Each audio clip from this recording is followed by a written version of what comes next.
आज कैबिनेट ने 3 और शहरों में पुलिस कमिश्नरेट लागू करने के प्रस्ताव को मंजूरी दी। प्रयागराज भी उनमें से है। 2025 में वहाँ कुंभ होना है, उसको लेकर भी तैयारी हो रही है और कहा जा रहा है कि ये जो कमिश्नरेट की व्यवस्था है उससे भी काफ़ी मदद मिलेगी। हमारे साथ कैबिनेट मंत्री नंद गोपाल गुप्ता नंदी जी हैं, प्रयागराज से ही आते हैं।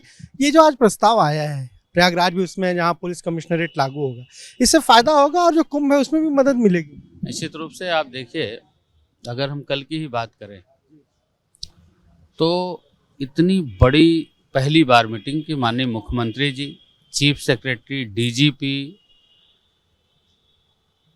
5-5, 6-6 मंत्री, दोनों डिप्टी सीएम और सभी विभाग के एसीएस, प्रमुख सचिव, इतने सारे ऑफिसर्स बैठ करके कुंभ मेला 2025 में जो आना है उसकी समीक्षा, कैसे उसको सुचारू रूप से कैसे करें।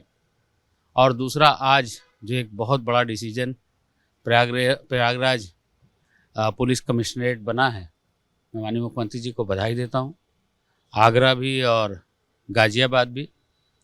देखिए, जब पुलिस कमिश्नरेट बना, और चाहे वो नोएडा की बात कर लें, चाहे कानपुर, चाहे बनारस, जब ये पुलिस कमिश्नरेट बनने के बाद जब सीनियर ऑफिसर बैठते हैं, क्विकली डिसीजन होता है, तो निश्चित रूप से कानून व्यवस्था जो उत्तर प्रदेश की पूरे देश में मिसाल बनी है और सशक्त होगी और सुचारू रूप से ये कानून व्यवस्था चलेगी। समाजवादी पार्टी कह रही है कि इसका कोई फायदा नहीं है, जहाँ पर पुलिस कमिश्नरेट है वहाँ कानून व्यवस्था की स्थिति क्या है सबको पता है। देखिए, निश्चित रूप से समाजवादी पार्टी को कोई फायदा नहीं है, क्योंकि समाजवादी पार्टी में ऊपर से लेकर नीचे तक गुंडे, अपराधी और माफिया, और नारा लगता था जिस गाड़ी में सपा का झंडा समझो उसमें बैठा गुंडा। तो समाजवादी पार्टी तो गुंडों के लिए, समाजवादी पार्टी तो जितने भी गुंडे, माफिया और अपराधी है उनकी पोषक रही है, तो कहाँ उनको फायदा हो। मैनपुरी में जो बाई इलेक्शन हो रहा है, डिम्पल यादव वहाँ कैंपेन कर रही हैं। उन्होंने कहा है कि बीजेपी का बूथ मैनेजमेंट फेल हो जाएगा। अखिलेश यादव घर घर जा रहे हैं, कैसे बीजेपी उन्हें टक्कर दे पाएगी?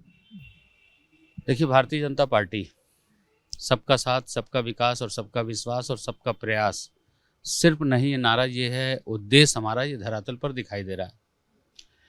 समाजवादी पार्टी का चाल, चरित्र, चेहरा तीनों दागदार है और ये दिख भी गया। आपने देखिए कि कार्यकर्ता कितना भी कुछ कर ले, कार्यकर्ता कितनी भी मेहनत कर ले, कितना भी कुछ कर ले, अंतोगत्वा पार्टी परिवारवाद में ही फंस करके रह जाती है। निश्चित रूप से जो परिवारवादी समाजवादी पार्टी, परिवारवादी पार्टी परिवार में सिमट करके रह गई है और केवल उनका पूरा समय चाचा को मनाने में, ताऊ को मनाने में, मामा, बुआ, फूफा को मनाने में और अपनी बिरादरी को मनाने में ही लगे हैं। कल माननीय मुख्यमंत्री जी ने बहुत सारी योजनाओं का लाभार्थियों को लाभ दिया। उसमें एक नकाबपोश बहन भी थी जिसको लाखों रुपए का लोन मिला। एक दो यादव भी थे जिनको लोन मिला, जिनको मकान मिला। इसको कहते हैं सबका साथ, सबका विकास और सबका विश्वास और सबका प्रयास। सिर्फ नहीं, नारा यह है, उद्देश्य हमारा। हमने जाति, धर्म, मजहब की जो दीवार है उस भेदभाव को मिटा करके सभी लोगों को साथ लेकर के सबके लिए काम किया है। एक आखिरी सवाल, शिवपाल यादव ने आज कहा प्रचार के दौरान कि भाई जब घर की बहू आ गई चुनाव लड़ने तब तो साथ उन्हें आना ही था। ये साथ लग रहा है 24 में भी अखिलेश यादव उनका लेंगे साथ चाह कर?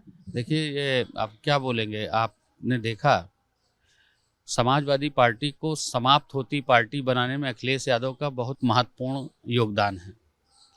आदरणीय मुलायम सिंह जी ने बहुत मेहनत से, बहुत मशक्क़त से इस पार्टी को खड़ा किया था और अखिलेश यादव जी ने तो मेहनत करी नहीं, खून पसीना बहाया नहीं, और उनको सजी सजाई थाली मिल गई तो उन्होंने अपने बाप को भी लात मार करके कुर्सी से हटा करके स्वयंभू राष्ट्रीय अध्यक्ष बने।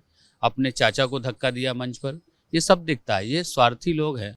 आज स्वार्थ में भले ही चाचा को मनाने की कोशिश कर रहे हो, कल फिर निकाल बाहर करेंगे। तो ये आपने सुना, क्या कहना है कैबिनेट मंत्री नंद गोपाल गुप्ता नंदी। साफ तौर पर कह रहे हैं कि जो कमिश्नरेट बना है प्रयागराज में और 2 अन्य शहरों में, उसका फायदा मिलेगा। जिस तरीके से मैनपुरी में जो लड़ाई है समाजवादी पार्टी और बीजेपी के बीच, शिवपाल यादव, अखिलेश यादव एक साथ हैं, उस पर भी उन्होंने निशाना साधा है। कैमरे से प्रमोद के साथ अनुभव शुक्ला, एपी गंगा, लखनऊ।